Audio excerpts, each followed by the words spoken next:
What's going on, socialites? This is Now You Know. So if you didn't get a chance to watch the recent Verzuz battle between Jeezy and Gucci Mane, baby, you missed a whole lot. No, there was no physical shots being fired, but there were some being fired through song choice, mostly on Gucci Mane's part. If you're not familiar with what Verzuz is, it's a friendly, let's say it again, it's a friendly music competition battle between some of the most legendary artists of all time. Now, a few months back, Brandy and Monica came face to face for the first time in 9 years to squash their decades-old beef, which they did so gracefully. So seeing that theirs went well, it only made sense to put friends turned major enemies, Gucci and Jeezy, in the same room in hopes that they could do the same thing, but it didn't go as planned.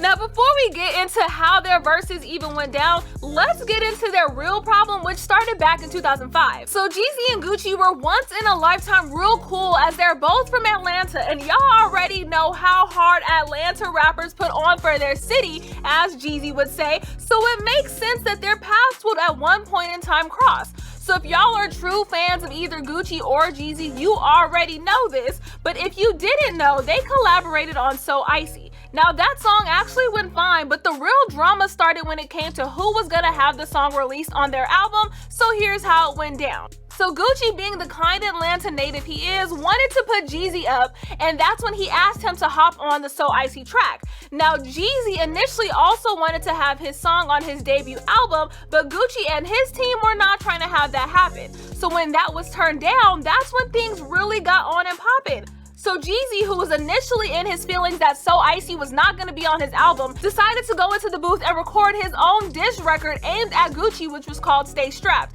Now in this record, let's just say Jeezy had a whole lot to say. Even his own mama know Roger Davis. To be honest, nothing Gucci about you. At the end of the song, however, is when he really went down low. He put a $10,000 bounty on Gucci's chain. Now, it's only real rap beef if the other person also responds with a diss track, which of course Gucci did. So Gucci released a song called Round 1 where he called Jeezy fake. Hey man, check this shit out, man. It's just for the record, man. Young Jeezy, man, that fake, man. Not a thug, man. The waster, man. I mean gangster, actor, rapper. Now that home invasion didn't go as planned because the bounty not only was not done or not fulfilled, but that home invasion ended with one of Jeezy's artists, Henry Lee Clark III, also known as Pookie Loc, being shot and killed by Gucci. Now Gucci of course had to turn himself in on murder charges, but that case was later dropped because Gucci claimed self-defense. Now mind you, all of this literally happened in 1 month. Now that's a whole lot of stuff to go down in 1 month. But the diss record still did not stop. When Gucci was cleared for murder, he headed back into the booth and was ready to record, so he released the diss track. I smell now that's Jeezy. You ain't a snowman, you're more like a snowflake. Cupcake, cornflake, you're too fake. Now this diss was no subliminals at all. He literally called Jeezy out by name. Now fast forward to 2008, DJ Drama got pulled into the mix when he stopped working with Jeezy and started working with Gucci. Like, man, you already know they had some beef and you gonna put yourself in the middle of it? Anyways, now the album that Gucci released did not feature any shots towards Jeezy. It was just the principle of the matter. It's like girls, it's girl code, you don't do that.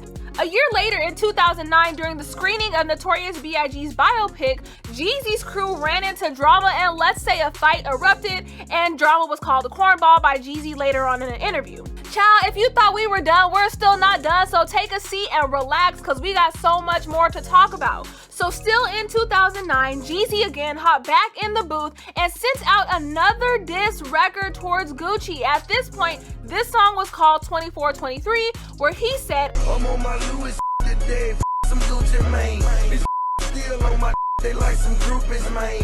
Can't keep their lips closed, they worse than Gucci's, man. Now, of course, this was in relation to Jeezy not only losing his partnership with DJ Drama, but with another artist who swapped sides and began to work with Gucci named Coach K. Now, it was not looking too good for Jeezy at this point, child, but things were being thrown still. So being grown adults at this point, it seems like the drama would have gotten old, which it did, so they decided to call a truce on DJ Drama's show, which is convenient given that Drama was the one in the middle of the beef. So Gucci, who was in jail at the time, called into the radio show while Jeezy was there and said, I just wanted y'all to speak for a minute, man. Man, I just like to say, you know what I'm saying, you know, just like you just said, it's way bigger than all of us, you know. And I feel like the way the city been supporting all three of us, they deserve this, you know what I mean? So it's about that time, man, you know what I mean? We're getting older, growing, so let's do it for the city. But that wouldn't be the only radio show that Gucci was on while he was in jail, and wouldn't be the only time he addressed Jeezy. So in December of 2009, Gucci called into Power 106 in LA, where he said he was actually open to collaborating with Jeezy. His exact words were, "We already collaborated on 2 songs. One is already out and one is debuting in a few weeks." But they may have spoken too soon and squashed the beef too soon, because just a few months later in 2010, Waka Flocka, who's a member of Gucci Mane's crew, got into a fight with some of the guys from Jeezy's crew, which ended in one of Waka's security guards pulling out a gun. Now, although neither Jeezy nor Gucci were there, that did stop their whole move to try and reconcile this super long and drawn out beef. Like, this is way too much. I know y'all are tired, because I'm tired just thinking about it, but child, we are still not done. So in 2011, after the beef was reignited all because of Jeezy and Gucci's groups, Gucci did an interview where he said he would never work with Jeezy again. Like, bro, this was just a year or so ago when you said you were open to collabing with him. Like, come on. So in this interview, Gucci said that they did happen to squash the beef, but in his words, he said, "We just came to a sit down of just respecting the fact that somebody can get hurt and it ain't gonna be us." So of course he stepped up to the mic and said that his beef before was all a misunderstanding, saying that this was all because of him not performing with Gucci on their song So Icy when it first came out. Now that was a long time ago, so how was this all a misunderstanding? But that was not enough for Gucci, who was still out for blood, because during an interview, Gucci was asked about Jeezy and Rick Ross's altercation at the BET Hip Hop Awards in 2012. Gucci said, "Ross is a friend of mine. Of course, Jeezy is not. I ain't got no respect for him." Well, I guess that rubbed Jeezy the wrong way, because he too did an interview in 2012 where he called Gucci out saying, "Man, everyone knows that boy is retarded. Ain't nobody taking him serious. He has an ice cream cone on his face. Let's be for real. I'm not going back. I'm going forward." Okay. Now hold up. Who's moving forward? Because this is just still an 8-year problem that neither Gucci nor Jeezy seemingly wanted to squash. So literally just days after Jeezy's interview where he called out the fact that Gucci did have an ice cream tattoo on his face, Gucci responded with another diss track. Like, y'all are both talented artists, so why do you have to do a diss track? But I guess that's how rap culture goes. So anyways, Gucci released Truth, where he challenged Jeezy's street cred and accused him of being a bad father. Like, Gucci was really going for the jugular on this one. He even takes the low blow and talks about killing Jeezy's friend back in 2005. A $10,000 bounty put on my neck. I hope you didn't pay them cause they didn't have no success. Now, those are fighting words, which Gucci literally intended on it being. So the same day that the song was released, Gucci went on to Twitter to call out Jeezy, betting $100,000 that he could beat him up. Now, this is where the diss tracks go out of style and them Twitter fingers start to typing, because this is when Twitter beef was at an all-time high. Because in 2013, Gucci hopped back on Twitter challenging Jeezy's manhood, tweeting, "Your top 3 rappers, mine, Jeezy, Yo Gotti, and Tip. No brainer. But there are hundreds more. Go, #WW3. Now, Jeezy, who had been quiet for the last few rounds, finally spoke up after Gucci said he was one of the worst rappers. But in 2016, he said he had no plans on ever speaking to Gucci again. He said, "I'ma tell you like this, Nor. I'm just focused on me, man. Me and mine. If it got something to do with that, if it doesn't, man, I'm grown." Now, fast forward to 2020. Oh, did y'all think we were done? Nope. Okay, so fast forward to 2020 and the mess of a situation that we're all in right now. But Jeezy, having seen the Verzuz battle, called Gucci out through Swiss Beats. He said, "Well, I you know what I'm saying, when I even got the call about Verse, I got a call from Swiss. And it's supposed to be Ross, right? Ross at first, right? Nah, Swiss called me. I was like, "Yo, Swiss, I really, if I do it, there's only one person I'll do it with." And he was like, "Who?" I was like, "Gucci, reach out to him. Let me know what's up." That would have been crazy. Wow. Yeah, I did it. I reached out.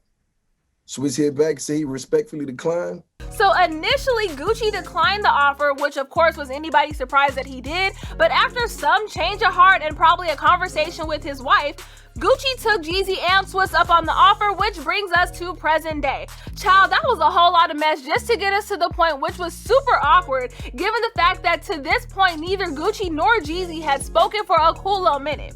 Now, before the battle even started, Gucci was already ready for the smoke. He sent out a tweet saying, "Tell Buddy get ready, at Verzuz Online, Trap God versus Snow Cone." He also posted a gif of a snowman melting, which of course we all know that Jeezy goes by the snowman, so that was insinuating that Gucci was gonna melt him with some fire bars or something. But that was not Gucci's only intimidation tactic, if you want to call it that. Gucci posted a picture on Instagram of a popular meme of a man flying over a courtroom bench ready to attack his daughter's killer, and the caption said, "Gucci, go dig your partner up, I bet he can't say and the flying man was supposed to represent Jeezy's actions. Now that was definitely a diss, but for Jeezy, he didn't take it as far as Gucci did, because all he tweeted out was, "Say lil guwap, see you on the 19th, don't send your clone, Big Snow." Okay, we have finally made it to the big day where Jeezy and Gucci would be face to face at the iconic Magic City Strip Club in Atlanta, Georgia. Okay, so let's start off with the fact that they were both an hour late, but that's neither here nor there. But when they hit the stage, Gucci was ready to go, because while Jeezy was talking, Gucci interrupted him and said that it was his show. Hey, cut the music, man. Let's get to the business. Okay, guys. Thank y'all for hanging out. Hey, hold up, homie. Hold up. It's the Gucci Man motherfucking show. R.P. the King Von, we in Magic City. Let's get it. But it was super tense, and you could literally feel the tension in the room through the computer screen. But Gucci started it off, and you could tell that this man was there to rap. He was not trying to have no conversation. He was not trying to say nothing. All he was trying to do was go blow for blow with his music. But Jeezy, on the other hand, took a different approach and was trying to have some conversation like everyone else has done in any Verzuz battle that you've seen. I mean, dang, even Brandy and Monica talked through their mess. But Gucci was throwing shot after shot after shot towards Jeezy, who literally threw no major shots. In fact, Jeezy's first song that he performed was Round 1, which makes sense because it was Round 1, but like we addressed earlier, that was a diss track where he called Jeezy fake. But you could literally tell they wanted to go blow for blow, and we're not talking about through their music, but throughout the live, they would throw little subtle jabs at each other, like talking about longevity, real estate holdings, jewelry, outfits, and of course, who owns Atlanta. Now, things got real tense when Gucci performed Truth, which, as you all know, was a song where he called Jeezy out for the bounty on his chain. Now, after that song, that's when things got real on and popping, and it just was a mess. Take a look at this. When I extended the invitation, I did it as a real man. You feel me? Because I told you straight off the dribble. I told you off the dribble, we can't do nothing if it ain't street. If I can't perform the truth, we can't do it. It's all good, but let me say my piece. Let me say my piece. Take off. Let me say my piece. It's like this, bro. I extended my hand because I'm a real man. And the shit we came from in the street, dog, you seen it, we been through it, dog. 20 years. 20 years. And when I said I wanted to do this shit for the culture, that's what I wanted to do, nigga. I brought you here to show you the world care about what the fuck we got going on, because we are the culture. You feel me? Me and you. Where we came from. What we been through, nigga. Us. Me and you. All these kids out here doing what the fuck they do because they saw what went on with us, dog. So this shit ain't about me, this shit ain't about you. You feel what I'm saying? This shit about King Von. This shit about Doe B. This shit about Nipsey Hussle. This shit about motherfucking Pop Smoke, M3. And I'm real enough to do that, nigga, because one thing about it, 2 things for sure, 3 things for certain, nigga. I'm the realest nigga in it. Listen to Jeezy. He's trying to calm the whole situation down, while Gucci is literally ready to throw hands. Like, Jeezy really threw that low-key diss in real subtle. Now, while this was mad awkward, it did end on a good note with Jeezy having some words, which we didn't really hear much from Gucci, but the end-all be-all was them performing the song So Icy, which is what started this whole beef in the first place.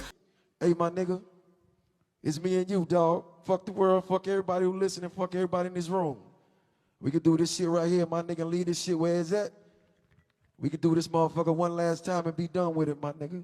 Let's do it. Let's do them all for it. Let's do it. Yeah. Let's do it, nigga. What's happening? Hey! Where your ice at? Where your Chinese wings at?